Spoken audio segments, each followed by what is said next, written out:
그러므로 여러분이 일깨어 내가 3년이나 밤낮 쉬지 않고 눈물로 각 사람을 훈계하던 것을 기억하라. 지금 내가 여러분을 주와 및 그 은혜 말씀에 부탁하노니 그 말씀이 여러분을 능히 든든히 세우사 거룩하게 하심을 입은 모든 자 가운데 기업이 있게 하시리라.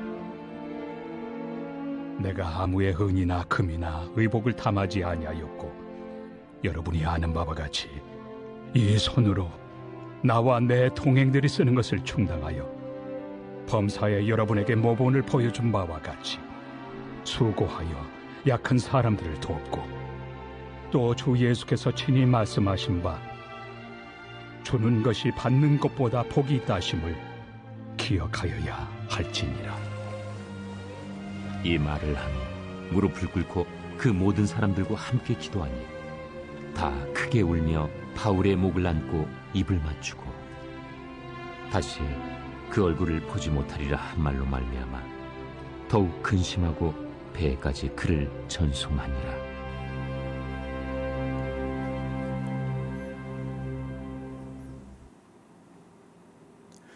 네, 지난주에 바울이 에베소에서 성도와 교회를 세워가는 과정을 살펴보면서 우리가 바른 교회를 선택하는 방법에 대해서 함께 알아보았습니다.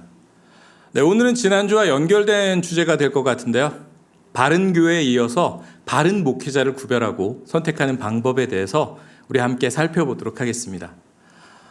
네, 한국 교회의 문화와 전통 속에서 신앙생활을 하신 분들에게 교회를 선택한다, 목회자를 선택한다, 제가 선택한 이런 주제와 제목들이 많이 불편하고 그리고 뭔가 불경스러운 것처럼 느끼실 수도 있습니다.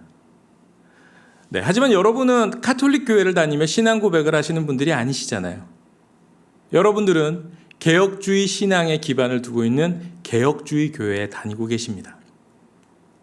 네, 개혁주의 교회라는 것은 문자적으로는 개혁된 교회라는 뜻을 가지고 있습니다. 네, 즉 교회가 하나님이 원래 의도하셨던 것과는 다르게 많이 부패하고 그 모습이 뒤틀려졌었는데 그것을 개혁하여 바로잡은 교회가, 네, 종교개혁을 통해서 가톨릭에서 나온 우리 같은 교회가 바로 개혁교회라는 것입니다. 네, 하지만 한번 개혁된 교회라고 해서 늘 좋은 상태에 있을 수 없습니다. 왜냐하면 교회는 부패한 인간들로 이루어진 공동체고요. 그렇기 때문에 늘 부패하고 잘못될 수 있기 때문입니다. 그러므로 교회는 한번 개혁됐다고 해서 안심하고 있어서는 안 되고요. 항상 개혁되어야 합니다. 네, 그래서 개혁주의 신학자들은 이것을 개혁교회는 항상 개혁되어야 한다. 개혁주의를 개혁해야 한다. 네, 이런 식으로 표현을 하곤 합니다. 네, 교회는 하나님의 말씀에 비추어 늘 자신을 되돌아보면서 깨끗하고 건전한 교회가 되도록 노력해야 합니다. 네, 자기 자신도 개혁하지 못하는 교회가 다른 사람 혹은 세상을 향해서 올바르게 살아라, 이렇게 주장할 수 없기 때문이죠.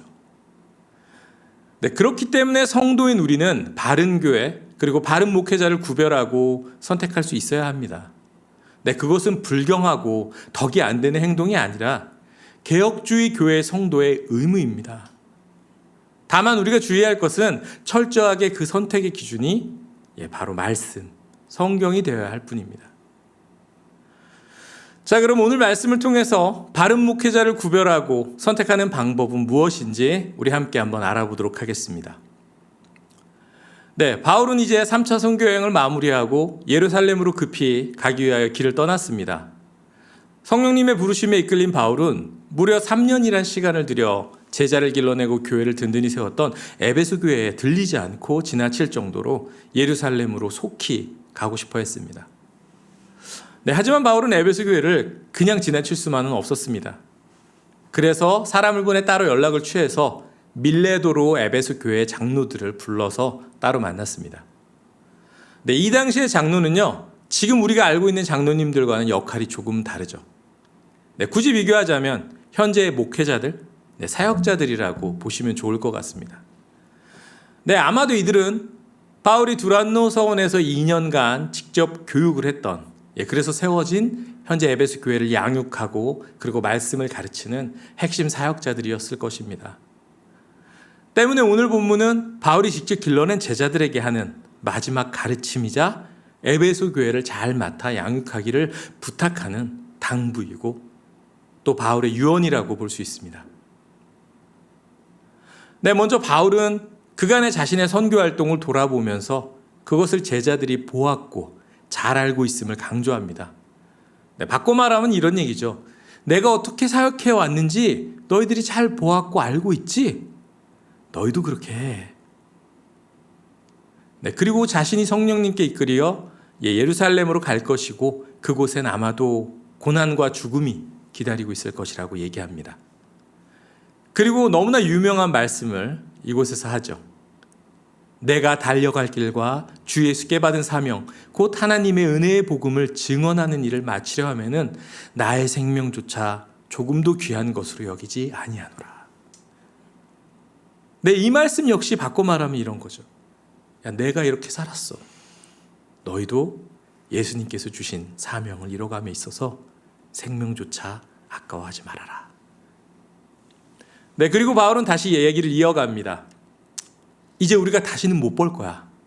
하지만 나는 너희들에게 하나님 나라, 다른 말로 복음, 하나님 나라에 대해서 정확히 다 가르쳤다. 그러니 나의 책임을 다 완수하였다. 이제 너희가 각자의 삶에서 하나님의 나라를 이루어가고 또 전하고 가르치는 것은 이제는 너희들의 몫이다. 그리고 바울은 이어서 이제 앞으로 에베소 교회와 제자들이 겪을 수 있는 교회를 흔들려고 하는 위협들에 대비하여서 늘 깨어있기를 당부합니다.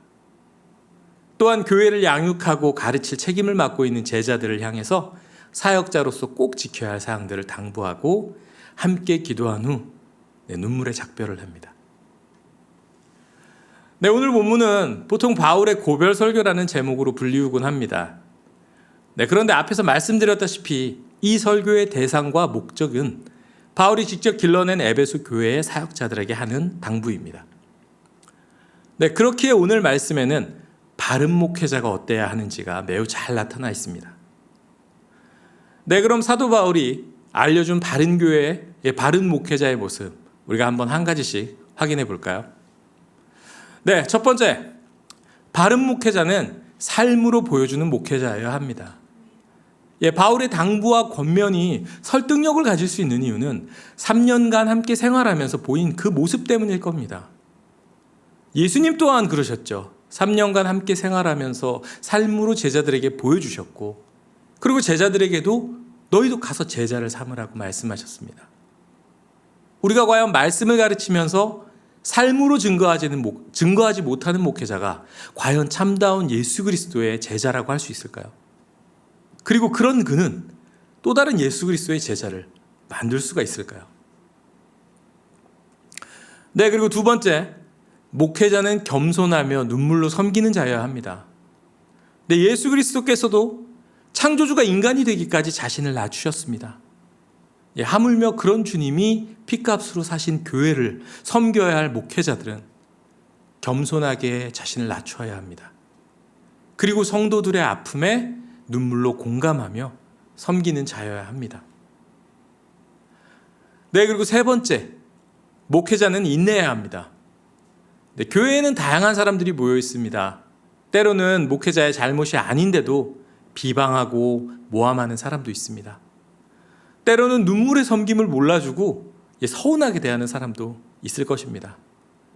하지만 그렇다고 해서 마음을 닫고 진심을 다해 섬기는 것을 포기하면 안 됩니다. 제가 저보다 먼저 사역자 된 분들께 종종 듣던 얘기가 있는데요. 이런 얘기입니다. 성도들에게 마음 다 주지 마. 그런 충고를 합니다. 실망하고 상처받는다고 제게 조언을 하시는 거죠. 그런데요, 예수님도 바울도 사람들에게 배신당하고 음모에 휩싸이고 고난을 당했지만 그렇다고 해서 절대 포기치는 않으셨습니다. 우리의 모든 눈물과 수고함은 주님께서 닦아주실 것임을 믿고 목회자는 포기하지 않고 인내해야 합니다. 그리고 네 번째는 목회자는 성도의 영혼의 돌봄을 위해서 가르침에 온 마음과 온 힘을 다해야 합니다. 지난주에도 얘기했지만 교회에서 말씀을 바로 가르치는 건 당연한 거고요. 주일 설교뿐만이 아니라 교육 프로그램을 통해서 바른 말씀을 계속 가르쳐야 합니다. 그리고 오늘 말씀에도 나와 있지만 교회에서뿐만 아니라 자주 성도의 가정을 방문해 개인의 삶을 살피고 그 가정의 문제를 파악하고 그리고 그에게 맞는 방식으로 가르쳐야 합니다. 그래야지만 성도들을 삼키려고 공격하는 사탄의 공격에서 그 성도들을 지킬 수가 있습니다. 또한 그래야 성도들이 각자의 삶에서 하나님의 말씀대로 살아가며 하나님의 나라를 이루고 맛보며 살아갈 수가 있을 것입니다. 요즘 시대에 너무나 많은 성도들이 주일에 교회는 다니지만 삶 속에서 하나님 나라와 전혀 상관없는 삶을 살아가는 것은 우리 목회자들이 제대로 가르치고 있지 못하다는 증거입니다. 그리고 5번째, 목회자는 하나님께서 핏값으로 사신 교회를 돌보는 자입니다. 때문에 교회의 주인은 목회자도 아니고요, 당회도 아니고요, 오직 하나님이심을 기억하고 섬겨야 합니다. 목회자는 성도의 비율을 맞춰가며 목회를 해서도 안 되고요, 또한 자신의 성공과 하나님의 성공을 동일시하면서 성공하는 목회, 그런 목회를 추구해서도 안 됩니다. 오늘날 많은 목회자들이 교회의 주인이 하나님심을 부정하는 듯한 행태를 보이고 있습니다. 공공연하게 교회 세습이 이루어지고요, 자신이 개척한 교회라며 은퇴를 한 후에도 교회를 전반적으로 조정하려고 하고요, 전별금이라는 명목으로 엄청난 돈을 받아 챙기는 목사들도 있습니다. 그리고 이건 만연한 문제지만 지독한 개교회주의로 인해서 교회를 운영하며 우리가 하나의 공교회라는 개념을 부정해버립니다. 우리 교회, 우리 교회, 우리 교회. 그리고 6번째로, 목회자는 모든 것에 모범을 보이며 윤리적으로 투명한 자여야 합니다. 바울은 참 열심히 사역하신 분이죠. 정말 많은 사역을 하신 분입니다. 그러한 쉽지 않은 사역 중에서도 성도들에게 부담을 주지 않기 위해서, 그리고 금전적 유혹과 시비를 원천적으로 차단하기 위해서 자비량 사역을 했습니다. 물론 오늘날 교회는 초대교회보다 규모가 커졌습니다. 목회자들이 돌보아야 할 성도들의 숫자가 많기 때문에 전임 사역자가 필요하고, 그렇다면 그들의 생계를 교회에서 부담하는 것이 맞습니다.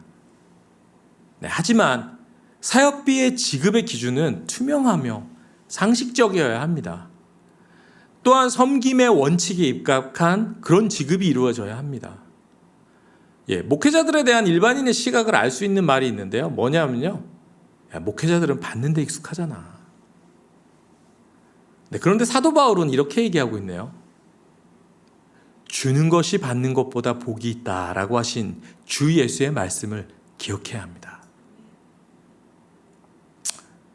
그리고 너무나 당연한 얘기지만 잘 지켜지지 않는 슬픈 사실은, 목회자는 세상의 법을 잘 지켜야 하고요, 또한 말씀의 법은 더욱 잘 지켜야 한다는 것입니다.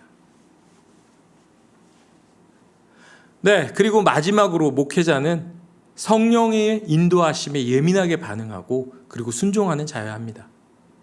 설사 그 길이 나의 손해, 그리고 나의 실패, 나의 고난으로 이어지는 것일지라도 주님께서 주신 사명을 위해 순종하는 그런 자여야 합니다.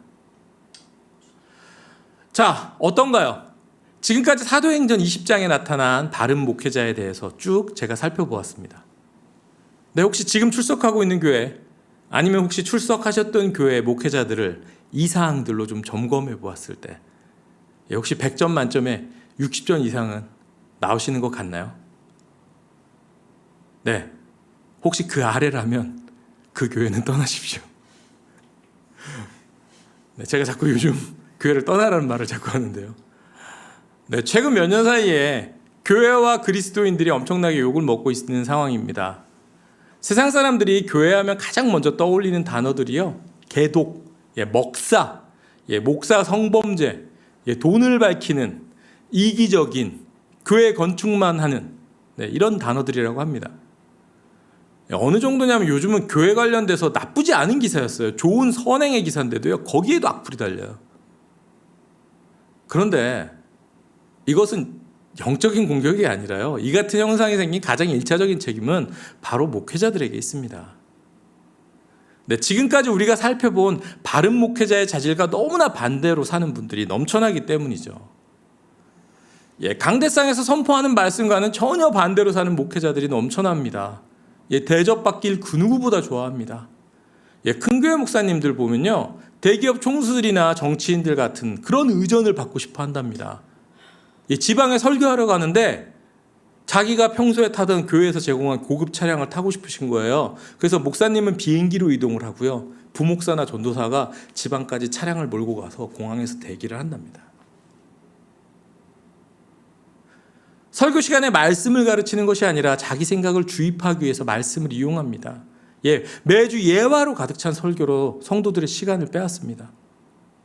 그리고 성도들이 얼마나 힘들게 돈을 벌고 삶에서 신앙을 지키기 위해서 바둥거리는지 잘 알지 못하면서 성도들에게 대접받고 싶어하고 11조 제대로 안 하면 도둑이라는 설교나 해댑니다. 그리고 대체 계속해서 커지는 은행 대출까지 받아가면서 커지는 교회 건물은 도대체 누구를 위한 겁니까? 그리고 교회 규모가 좀 커지기 시작하면요, 담임 목사님은 어지간해서 신방을 가지 않습니다. 그리고 자신이 개척한 교회, 자신이 부흥시킨 교회라고 영향력을 행사하고 교회 재정을 마음대로 주무릅니다. 수십억의 전별금을 받아 챙깁니다. 아니, 그리고 목사 자녀들 해외 유학 비용을 대체 교회에서 왜 지급을 해야 합니까? 그리고 이름만 되면 다 알 국내 대형 교회가 전도사들 월급은 80만 원, 100만 원 주면서 담임 목사의 월급은 수천만 원을 지급을 합니다. 아니, 이게 세상이라면 이해가 가요. 돈의 논리가 지배하는 회사, 기업에서는 노동자들을 착취를 하고 더 쥐어짜서 오너가 제일 많이 가져가니까. 근데 왜 하나님이 주인이신 교회에서 이런 일들이 일어나는 거죠? 매사에 모범을 보이며 윤리적으로 투명해야 할 목회자들이 자신의 지위를 이용해서 차마 입에 담을 수 없는 성범죄를 성도들을 대상으로 저지릅니다. 얼마 전에 기사도 났었죠. 목사라면서 방역수칙을 위반하고 식당에서 갑질을 시전합니다. 제가 보니까 수많은 목회자들이 사도 바울 진짜 좋아합니다. 특히 한국교회 목회자들 사도 바울의 말씀을 줄줄 외우고 다니는 분들 정말 많습니다. 그런데 정말 중요한 것은요, 사도 바울처럼 살아가는 것입니다. 사도 바울은 삶으로 제자들에게 보여주었습니다. 이 땅에 저를 비롯한 목회자들이 성도들에게 삶으로 말씀을 증거하는 자가 되기를 원합니다. 그리고 이 사태를 만든 2차적인 책임, 마음이 아프지만 바로 우리 성도분들께도 있습니다. 아까 말씀드렸지만 우리는 개혁주의 교회를 출석하고 있습니다. 말씀에 비추어 잘못된 것이 있는 목회자, 교회는 지적하고 권면하고 그리고 고쳐지지 않을 시에는 떠나야 합니다. 그게 개혁주의 전통입니다. 교회에 있는 잘못, 지적하지 않고 권면하지 않고 개혁하지 않고 안주하고 덮어준 그 결과가 현재의 이 기형적인 교회 구조와 그리고 괴물 같은 목회자들을 만들었습니다. 성도 여러분, 분별하십시오. 목회자는 하나님이 아닙니다. 목사는 성도 중 말씀을 가르치고 성도를 목양하기 위해서 세워진 섬김의 사역을 해야 되는 자들입니다. 제가 이번 주에 겪은 일인데요. 제가 아는 한 가정이 젊은 친구들이 결혼을 해야 되는 상황이 됐습니다. 근데 다 말씀드리기엔 얘기가 너무 길어서 요약을 하자면, 그 한쪽 친구 집에 이제 출석하는 교회 목사님이 기독교식으로 이제 목사님이 주례를 하고 하는 결혼이 아니면 그거는 가짜다. 그렇게 얘기하셨다고 해요. 그래서 지금 그것 때문에 그 젊은 두 친구의 결혼이 현재 스톱이 되어 있는 상태입니다. 성경에 나와 있지 않은 교리적으로 근거가 없는 사항을 강요하는 그 목사님도 문제지만요, 그 목사님의 말에 어쩔 줄을 몰라 하면서 결혼을 멈추고 있는 그 가정도 저는 좀 문제가 있다고 생각을 합니다. 그리고 교회는 내가 출석하는 교회만이 교회가 아닙니다. 교회는 개척한 목사가 주인이 아니고요, 그리고 내가 주인이 아닙니다. 교회는 오직 하나님 한 분만이 주인이십니다. 사역자 관리에 실패한 공동체는 반드시 실패하게 되어 있습니다. 당연한 얘기죠. 저질 목회자가 저질 성도를 양산하고요. 다시 그 저질 성도가 다시 또 저질 목회자를 만드는 겁니다. 이것은 2000년 교회 역사가 명백한 증거입니다. 중세 카톨릭 교회가 왜 망했습니까? 왜 종교개혁이 일어났죠? 성직자 관리에 실패해서 망했습니다. 그래서 종교개혁이 일어났습니다. 그런데 정확히 500년 만에 개혁주의 교회는 다시 종교개혁이 필요한 상태가 되어버렸습니다. 그런데 목회자의 횡포와 타락을 방지하는 방법은요, 의외로 간단합니다. 성도들이 말씀으로 분별할 줄 알아야 합니다. 목사들의 잘못을 성도들이 말씀에 따라서 정당하게 비판을 하면 그 목사는 자신의 언행을 돌이키고 교인을 따를 수밖에 없습니다. 안 따른다고요? 그럼 그 교회를 떠나야죠. 계속 있어주고 따라주고 덮어주니까 이 지경이 되는 겁니다. 아마도 오늘 말씀을 들으시는 분들은 오늘 다뤄진 여러 가지 문제들 때문에 교회를 잠시 떠나 있는 분들이 많으실 겁니다. 목회자와 교회에게 실망하고 상처 입으셨을지도 모르죠. 그런데 포기하지 않으시기를 부탁을 드립니다. 그리고 좋은 교회, 좋은 목회자를 찾아서 그곳에 바르고 든든한 주님의 교회를 세워나가시기를 부탁을 드립니다. 그리고 주님의 교회가 올바르게 이어질 수 있도록 지금 같은 참담한 모습으로 망가지지 않도록 계속해서 지켜보고 우리가 분별하고 말씀에 비추어서 계속 권면하는 행위를 멈추지 않으시기를 부탁을 드립니다. 저는 이제 올해 남은 학기가 끝나면 뒤늦게 늦가기로 시작한 신대원을 마치게 됩니다. 아마도 그 후에는 안수를 받고 그리고 정식으로 목사가 되겠죠. 목사가 된다고 하더라도 오늘 여러분과 함께 나눈 이 말씀을 기억하면서 늘 되새기면서 바른 목회자가 되도록 하겠습니다. 성도분들께 바른 말씀을 가르치기 위해서 학비는 어떻게 해야 될지 좀 걱정은 되지만 더 진학하고 더 공부하고 더 노력하도록 하겠습니다. 그리고 무엇보다도 여러분과 나누는 말씀을 삶으로 보여줄 수 있는 그런 목회자가 되도록 하겠습니다. 저와 함께 오늘 이 예배를, 이 말씀을 함께 나누고 있는 여러분들도 이렇게 각자의 자리에서 우리 예수님의 모습을 닮아서 생명을 위해서 우리를 낮추고 썩어가는 그러한 진정한 그리스도인들, 그리고 진정한 교회 파수꾼들이 될 수 있길 예수님의 이름으로 축복합니다. 우리 함께 찬양하도록 하겠습니다.